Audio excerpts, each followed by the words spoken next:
حضرت امام علی علیہ السلام نے فرمایا، اپنے مردوں کی قبروں پر جایا کرو کیونکہ وہ تمہارے آنے سے خوش ہوتے ہیں۔ انسان کو چاہیے کہ اپنے ماں باپ کی قبروں کے پاس جا کر دعائے خیر کرے، پھر اپنی حاجات طلب کرے۔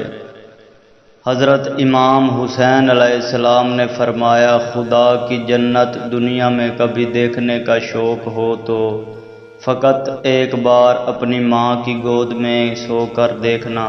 امام علی علیہ السلام نے فرمایا، جس انسان کی سانس نکل جائے تو وہ زندہ نہیں رہتا، اور جس انسان سے احساس نکل جائے تو وہ انسان ہی نہیں رہتا۔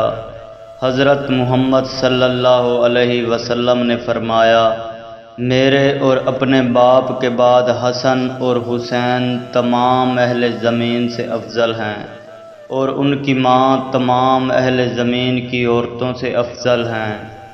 امام علی علیہ السلام نے فرمایا، جانور میں خواہش اور فرشتوں میں عقل ہوتی ہے، مگر انسان میں دونوں ہوتی ہیں۔ اگر وہ عقل دبا لے تو جانور، اگر خواہش کو دبا لے تو فرشتہ بن جاتا ہے۔ حضرت امام علی علیہ السلام نے فرمایا، انسان کو اس کی برائیوں سمیت ہی قبول کرنے والا ہی اس کا سچا دوست ہوتا ہے، ورنہ اچھی باتیں تو دشمن کو بھی متاثر کرتی ہیں۔